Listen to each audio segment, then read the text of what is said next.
standing apart from Trump and saying, this is not a representative of my ideology. He's just the vehicle for stopping Hillary.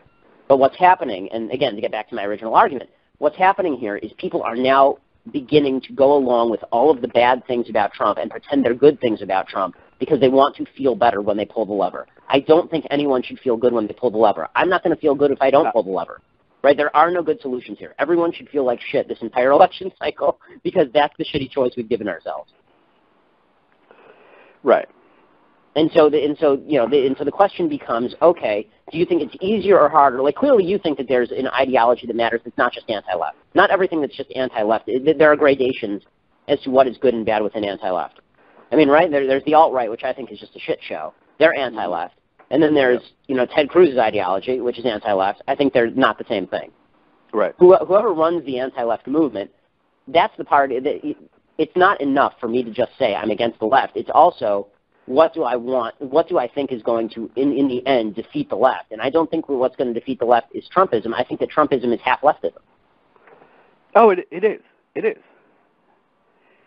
It is. So my argument is that I guess the real question is, how significant, and I think this is what it comes down to, how significant do you think the threat is to a decent ideology that Trump is the leader of the Republican Party?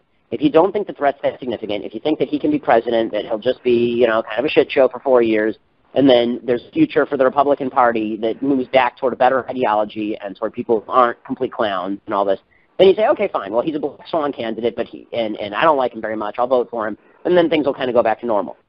I fear that this is something beyond that. I fear that there's a cult of personality that is now generating a move to Trumpism that is very much akin to what the Democratic Party did with Barack Obama in 2008, where it went from a very, very left, terrible party to a radical, almost, they now moved to Bernie Sanders land. Even the Democratic Party, which was terrible and was already starting to move this way, they've moved so far to the left radically because of Barack Obama, because they bought into this and because it was successful. And I think that success tends to breed loyalty to an ideology that's bad. And the proof is George W. Bush. You mentioned it yourself, right? I mean, the fact is that for years and years, even after Bush left office, Republicans felt the obligation to defend all the crappy things that Bush did, in the process damning themselves to the minority. This is what happens when leaders take over parties. Right. Somebody mentioned on Twitter, I thought this is a pretty good line by me, and I'll mention it because I'm brilliant and my words should be known by many. But somebody said, he made sort of the argument you're making. He may have just come from reading your article, I don't know. But he said something like, Trump basically could be a Trojan horse, which will end up redefining conservatism for a generation. And I responded, I don't know if rewriting an intellectual tradition is high on Donald Trump's to-do list. And I think he does a lot of things unconsciously. I don't think that. Right, but I also the party is not going to be Donald Trump. Everybody kind of knows, including the liberal media, that Trump is an outlier. That he is a black swan. And so while it's certainly true that some of what, yes, obviously Donald Trump would have some effect if his policies turn out to be popular or whatever, big caveat is for him to have any there's not really a huge Bush the First legacy because he turned out to be unpopular in the end, right? I don't know. I disagree with this a little bit. I mean, Herbert Hoover was wildly unpopular and a terrible president. I think if this looks like the Hoover presidency, we're living it down for 80 years. We still get hit with Herbert Hoover. Right? And Herbert Hoover's policies looked a lot, at least on trade and taxes, looked a lot more like Trump's than H.W.'s did. Like bad presidents cripple, or at least are used as weapons against ideologies for years. And so my view is, how's Barack Obama doing? I don't know if I buy that because I think we're now. I used to think that politics, that the success or failure of a presidency was determined by the non-political facts. Were you at peace and did you have prosperity? And that's how people would gauge whether or not that president was successful. Because all the ideological stuff like overturning or reimposing the Mexico City ban and shit like that shit that gets done in the first 10 days, they could do that with a pen stroke. But what really determines whether or not you're successful is, did you keep the nation protected and did you keep it prosperous?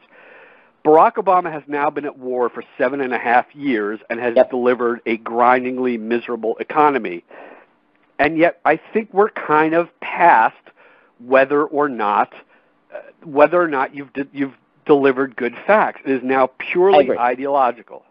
Not purely. I don't think it's purely ideological. I think it's purely identity driven. And I think there's some crossover. But I think that Obama's politics is an identity politics of the new sort, and he proved it in 2012 when he lost on the ideas and won on the people identity. The identity question. I think Trump's doing that, and he's doing it from the opposite side, which is why. Okay, well, let me ask you this. Let me ask you this. A cynic would say that unfortunately is where we're going, and someone who's not quite so cynical but kind of agrees with the cynic in this way is that if the entire left is going to turn into nothing but an identity politics, give me deliverables for my tribe shit show, then don't you have to erect a defensive bulwark of people going, no, you're not getting my shit, and the people who are outside those, in other words, doesn't the creation of such a powerful racist movement within one party necessitate a defensive coalition against it in the opposite? I mean, can we really just go, well, we're going to pretend that stuff doesn't really exist? Or do we have to say, no, we have to start defending? We have to, I think see what happened with Milo Yiannopoulos at DePaul, listen, they did the same thing to me at Cal State LA. Oh, I saw that. But they didn't actually slap you, did they? Did they go that far? No, they didn't. They didn't get in the room with me. They were beating up all the students who were trying to get in. They locked you in the room. They wouldn't let you in the room. Right? Exactly. Yeah. So now there's two questions: the political question and the moral question, right? So the moral question is white nationalism the proper response to racial tribalism on the left? On the moral level, I say no, right? I mean, I reject that outright. Look, I'm going to say no to both questions, but at the same time, you have to be cognizant that you're not part of the coalition, the quote coalition of the ascendant. You're not in that group. Well, of course, but the question is, so then the question becomes, number one, how do you win victory? And number two, and really these questions should be reversed. Number one, what is the purpose of winning victory? And number two, how do you achieve it? I think as a party and as a group of people, we've reversed the questions now because we're so used to losing that we've now gone to question one, how do we win? And then question two, what's the purpose of winning? And if question one gets answered, we almost don't give a crap what the answer to question two is.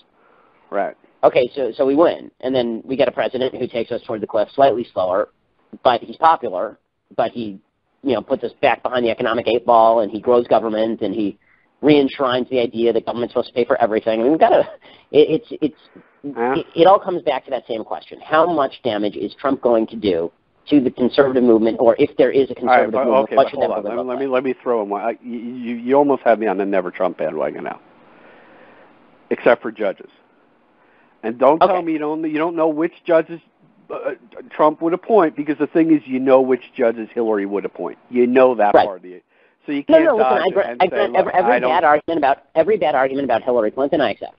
I'm not going to be intellectually dishonest, right? Hillary will appoint. But even conceding, yes, what you're talking about, Trump is going to essentially bless the expansion of the government, and he's of the Bill O'Reilly quote unquote conservative faction where, we got to do something. We got to get to there's something happened somewhere in Scarsdale, New York. We need a government program to do that. We can't have these ruffians. He's going to have that kind of reactive. He's Michael Bloomberg, except much worse. However, on the question of judges, his picks may lean moderate liberal on the bad side, but could be conservative on the upside. I know where Hillary's are all going to be, right? Right. Okay. Here's my thought on, and again, this is a compelling argument. So here's my thought. Just for on the counter side for thought experiment purposes. Wow. One is the realistic answer, and the other is the other is sort of the role of the courts in our system answer. So the realistic answer is, do you really think that Donald Trump is going to fight for a conservative judicial nominee who's going to stop the encroachment of the left? I don't. The reason I don't is because he's going to be faced in all realism with either a Democratic Senate or a Democratic coalition in the Senate big enough to filibuster anybody he puts up, correct? Well, hold on. Well, let me object to that. First of all, I don't think he has to fight that much. I think what Obama has proven for 7.5 years, Obama has governed by the principle it is easier to beg forgiveness than to secure permission, and actually you don't even have to beg forgiveness. You just fucking do it, and you count on the American apathy to just get you by. That has been Obama's governing principle. I'll just do it. I won't apologize. I'll break the law, and I'll with executive orders, but not with judges, right? I mean, he can't get Merrick Garland by. Even Obama can. Right, but I mean, when you say whatever recess, I don't know, but I mean they would block. No, yeah. But if you're talking about the Democrats would block virtually anyone, so I guess I'm scrambling. Like even if we had Ted Cruz, how would that be different under Trump? Like what exactly? Because Ted Cruz would actually sit there for 4 years and just keep nominating conservatives. Trump will do what Trump always does. He will cut a deal. Trump will go in and he'll realize this is a drag on me. The media is bothering me about this all the fucking time. And so what I'm going to do now... Well, how is the media going to bother him about Democratic recalcitrance? Because he actually cares about that. Every single issue on which he's dinged by the media, he moves. This idea that Trump is some sort of stalwart on behalf of... And he's a stalwart on behalf of Trump's popularity. He's not a stalwart on principle. He's moved on Muslim immigration. I know that, but I'm wondering if the path of least resistance runs through appeasing his quasi-conservative base. Nah. I mean, when has he ever... the minute that it's as you just mentioned, we're a tiny minority. Right? He's not... His level of appeasement amounts to 12 hours of, here's my Heritage Foundation list of judges. And then that night on Hannity, backtracking on it and saying, I may add, I may subtract. It'll be people like this. By the way, that interview with Hannity was one of the great interviews of all time, where Sean is saying to him, "Are you an original? You're an originalist, right?" And Trump's going, "Yes, I'm an originalist. I'm a true originalist. I'm a true constitutionalist." And you're sitting there going, "You can't." First of all, Sean has to read him the words so that Trump can just say correct, and it's amazing stuff. But beyond that, what's going to happen? I mean, and I'll put this one. I would be willing to bet thousands of dollars on this. That what would happen is that Trump would nominate somebody from his list. The Democrats would say no. He'd come back with a highly qualified, quote-unquote, highly intellectual judge, like he says, without any conservative credentials. You get another stealth candidate, and it's David Souter. That I'd be willing to put in and this is coming from one of the few people in America who opposed John Roberts for the Supreme Court. So on this, I actually do have a pretty good track record. So, but that's the practical argument. Then there's the role of the government argument, the role of the Supreme Court argument. And here's my separate argument. Maybe I'm more of a pessimist than most people about the Supreme Court. I don't think the Supreme Court is going to be the bulwark in favor of liberty that other people do, certainly not for long. And in the end, it's going to be up to states to tell the Supreme Court to go stick it. That's my view of this. I think that we're coming very close to constitutional crisis, and I think that moving toward it more slowly would be nice. But I'm not going to rely on Donald Trump's pick for the Supreme Court to save the country from utter destruction. That's a thin reed to rely on.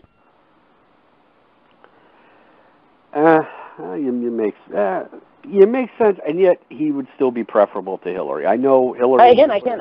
I'm not arguing. I'm not pretending it's an easy decision. You're decision. making a lot of sense, and you're convincing me of what I already knew: is that Trump is not as more preferable than Hillary as I would like, and yet he still is preferable. Ergo, understood. And I've got you. So that's okay. I feel you. But in the end, I keep coming back to it's just a competition between values. Do you think the risk of Hillary Clinton is greater or lesser than the risk that Donald Trump is going to permanently disfigure the conservative movement? I do think that the risk is greater because I do think that there is an element working here at what I call of being overproud, where people are like, well, I don't want Trump to represent me.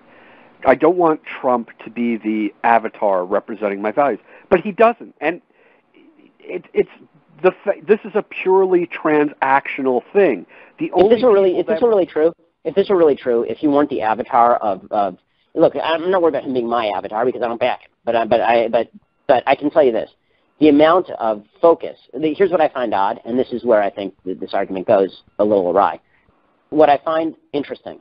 The amount of focus that's being put on the Never Trump people, who, you would acknowledge it. There's like 5 of us, right? I mean, let's be real. Since Trump basically wrapped up the nomination. No. There's a fair number of you, and you kind of dominate the just commanding heights of at least of the online media. Oh no, you're just on Twitter a lot. There's about 5 of us. It's like me and Eric Erickson and Bill Kristol and Glenn Beck, and that's pretty much it. And like Brad Ford.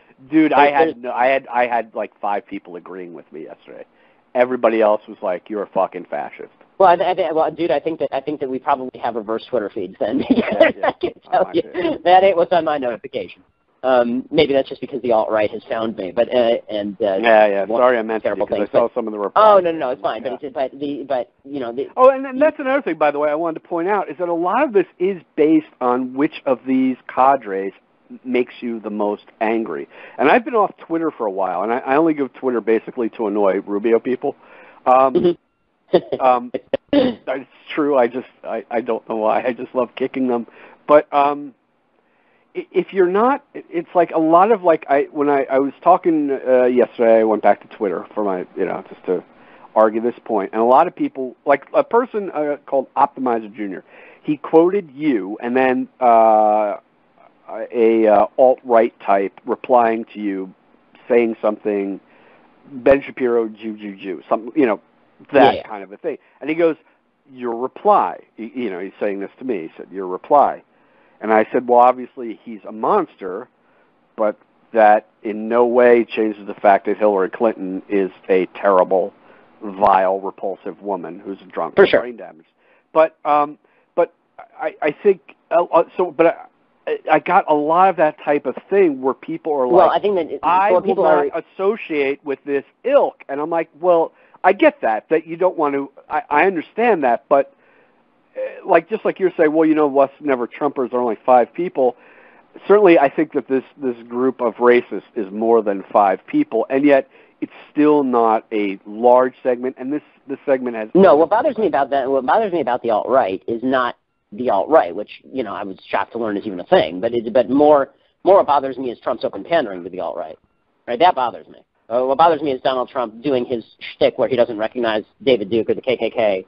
Or doing his shtick where he goes on with Wolf Blitzer and says that anti-Semitic death threats being sent to Jewish journalists, that he doesn't know anything about that, but the journalists sort of deserve it, and then his wife doing the same thing. That kind of stuff is troubling to me. But again, I'm not even going to make the argument that should invalidate this guy, who I think again is a human pile of filth, from being chosen above Hillary Clinton. I think that the point that I'm making is that if you look at the polls, okay, let's look at the polls because the polls are at least more reflective than our anecdotal evidence on Twitter. If you look at the polls, the Republicans are consolidating much more strongly to Donald Trump than the Democrats are even to Hillary Clinton at this point. The vast majority of Republicans say they will vote for Trump in an election against Clinton. At this point is a major caveat there because we're... Well, even just in stark terms, I think it's something like 86 to 87%. This is the last poll I saw anyway. It was like 87% of Republicans say they'll vote for Trump, and I think that number is only going to go up. I think that number is going to rise because as we move forward toward the convention, as the target becomes not Ted Cruz and the Never Trumpers, but Hillary Clinton, presumably that number is going to go up, right? So it's not. But the amount of focus that's being put on some of the Never Trump people, I think the focus there has turned. You talk about the purity test. I think that there's a purity test on the other side that's been applied. That is basically you're a bad Republican or a bad conservative if you refuse to acknowledge that Trump, number one, would be better than Hillary, or number two, would do less damage to the country overall than Hillary. And that's weird to me. Like I even get the sense from some people, I don't think this is true for all the people who are against the Never Trump group, which isn't even a group, it's just a bunch of disassociated individuals. But I get that even stronger sense that there's a feeling like, well, we've made peace with Trump. Why can't you all just shut up and make peace with Trump? Just make peace with Trump. Like, it'll make us feel better about ourselves. We'll have more people ready to fight Hillary. Just make peace with Trump. Just shut up already. I kind of said that. I didn't mean to. I actually, before I wrote my piece yesterday, I was just saying to someone, I said, I should wait a few days to write this piece because I've arrived at this point, that doesn't mean everyone now has to match me. Just because it took me 2 weeks to get here. Now everyone has to be here in 2 weeks. So I go, I'm not going to write this piece. But then I saw Brad Thor. I just saw so many people. And I'm like, all right, now I'm pissed off. Now I'm right there. But I would say, I think that this is like you're saying your Twitter feeds are the polar opposite. I get what you're saying about purity tests, but I see a lot of purity tests going on in the Never Trump movement. I think politics is always a shit show. I've never had a tremendous amount of faith in politicians. I have less faith than anybody. One of my friends pointed out, he was asking me he's like, why do you oppose Trump?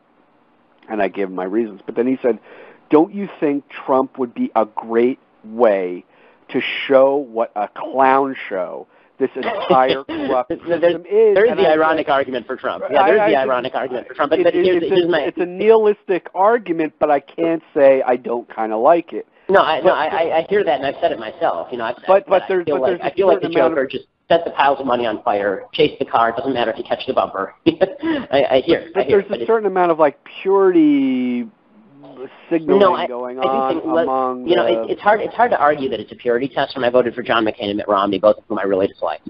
I liked Romney, but I really had a problem with McCain. Listen. I didn't even like Mitt Romney. I wrote a piece called "No on Mitt Romney" in January 2012, and then I turned around and voted for him and stumped for him. Right. I do think that Trump is a level beyond that. But again, I think that we'll have to. In the end, it'll come back down to that same exact calculation that I've repeated a couple of times. Do you think that Hillary is more of a threat to the country over the next 4 years? Or do you think that Donald Trump is more of a threat to the conservative movement over the next 40? Okay, I'll just give you. I've repeated this. And I apologize. I have to run in a minute here, but. Okay, yeah, but I think what you're talking about is the corruption of Trump, and I've seen this mentioned that Trump is going to corrupt the conservative. I think the conservative movement is badly damaged. I think people are stupid. I could almost. Yep. Anyway, I guess we'll have to leave it there on that cynical note. Thanks a lot so much, Ben Shapiro, for coming on. And I appreciate it. And let's keep the conversation going, because I don't think there's a reason that the people who dislike Trump and are voting for him and the people who dislike Trump and aren't have to